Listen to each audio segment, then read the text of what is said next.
नमस्कार। आज हम देखेंगे काव्य शास्त्र के प्रमुख आचार्यों का कालक्रम के अनुसार उनका नाम और उनके द्वारा रचित प्रमुख पुस्तकें। भारतीय काव्य शास्त्र में सबसे पहले नाम आता है आचार्य भरत मुनि का, जिनका समय दूसरी शताब्दी ईसा पूर्व से दूसरी शताब्दी यानी कि 2 ईस्वी तक के बीच माना जाता है। इनकी पुस्तक है नाट्यशास्त्र। दूसरे आचार्य हैं भामा, जिनकी रचना है काव्यालंकार। इनका समय 6वीं शताब्दी। आचार्य भरत मुनि रस संप्रदाय के प्रवर्तक माने जाते हैं। आचार्य भामा अलंकार संप्रदाय के प्रवर्तक माने जाते हैं। तीसरे आचार्य दंडी, इनकी पुस्तक काव्यादर्श, समय 7वीं सदी। ये भी अलंकार संप्रदाय से संबंधित आचार्य हैं। चौथे आचार्य वामन, इनकी पुस्तक काव्यालंकार, समय काव्यालंकार सूत्रवृत्ति और समय 8वीं सदी। अगले आचार्य हैं वामन को रीति संप्रदाय का प्रवर्तक माना जाता है। अगले आचार्य हैं उद्भट, पुस्तक काव्यालंकार सार संग्रह, समय 9वीं सदी। अगले हैं रुद्रट, इनकी भी पुस्तक का नाम है काव्यालंकार। ध्यान देने योग्य बात है, काव्यालंकार पुस्तक भामा की भी रचना है, जबकि वामन की पुस्तक का नाम काव्यालंकार सूत्रवृत्ति है, जबकि उद्भट की पुस्तक का नाम काव्यालंकार सार संग्रह है, तथा रुद्रट की भी पुस्तक का नाम काव्यालंकार है। अगले आचार्य हैं रुयक, इनकी पुस्तक है अलंकार सर्वस्व। इनका समय भी 9वीं सदी। अगले आचार्य हैं शंकुक, इनका समय है 9वीं सदी और ये भरत मुनि के रस सूत्र के प्रणेता आचार्यों में आते हैं। इन्होंने रस में अनुमितिवाद का सिद्धांत दिया। अगले आचार्य आनंदवर्धन, पुस्तक ध्वन्यालोक, 9वीं शताब्दी। ये ध्वनि संप्रदाय के प्रवर्तक। अगले आचार्य हैं रुद्रभट, इनकी पुस्तक श्रृंगार तिलक। ये 10वीं सदी के आचार्य हैं। अगले हैं राजशेखर, इनकी पुस्तक काव्य मीमांसा। ये 9वीं सदी और 10वीं सदी के बीच में आते हैं। अगले आचार्य हैं मुकुल भट्ट, ये भी 9वीं 10वीं सदी में आते हैं। अगले आचार्य आनंदवर्धन, इनकी पुस्तक 10 रूपक, ये 10वीं सदी के आचार्य हैं। अगले हैं भट्टनायक, ये रस सूत्र में भुक्तिवाद का सिद्धांत देते हैं। इनका समय है 10वीं सदी। अगले आचार्य हैं लोल्लट, ये भरत मुनि के रस सूत्र पे उत्पत्तिवाद या आरोपवाद का सिद्धांत दिया इन्होंने। ये आचार्य उद्भट और अभिनव गुप्त के बीच आते हैं, अर्थात 9वीं सदी और 10वीं सदी के बीच इनका समय है।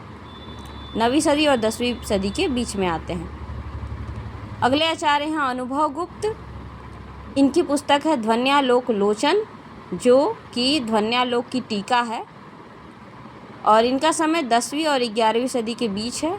ये रससूत्र में अभिव्यक्तिवाद का सिद्धांत देते हैं। अगले आचार्य हैं कुंतक, इनकी पुस्तक है वक्रोक्ति जीवितम। ये 10वीं और 11वीं सदी के बीच आते हैं। इनका सिद्धांत है वक्रोक्ति सिद्धांत।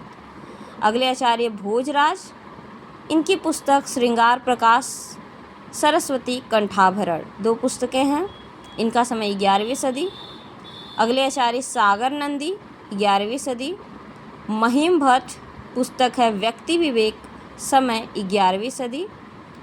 अगले हैं क्षेमेंद्र, पुस्तक का नाम है औचित्य विचार चर्चा और कवि कंठाभरण, समय 11वीं सदी।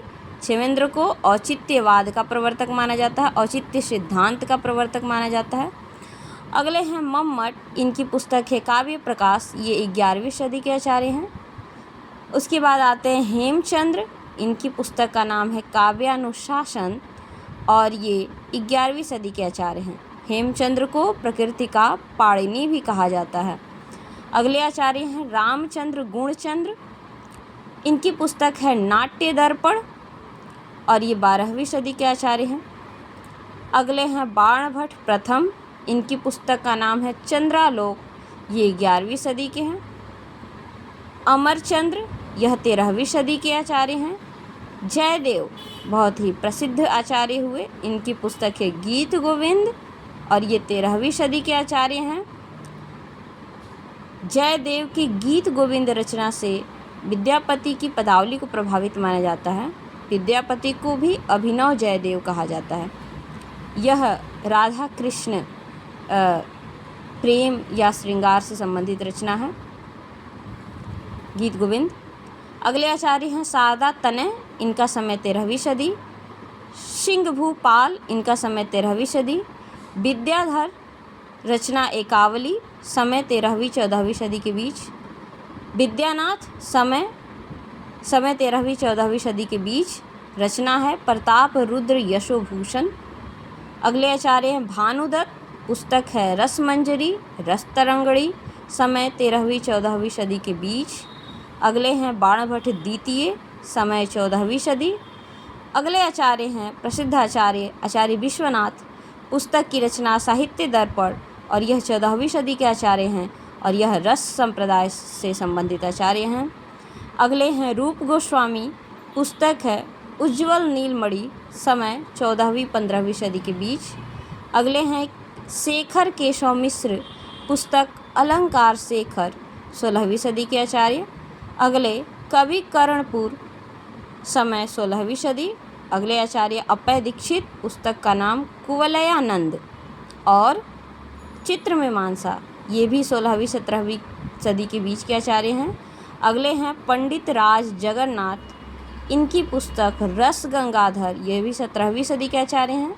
ये भी रस सिद्धांत से संबंधित आचार्य हैं और आचार्य परंपरा में, संस्कृत आचार्य परंपरा में संभवतः इन्हें अंतिम आचार्य माना जाता है।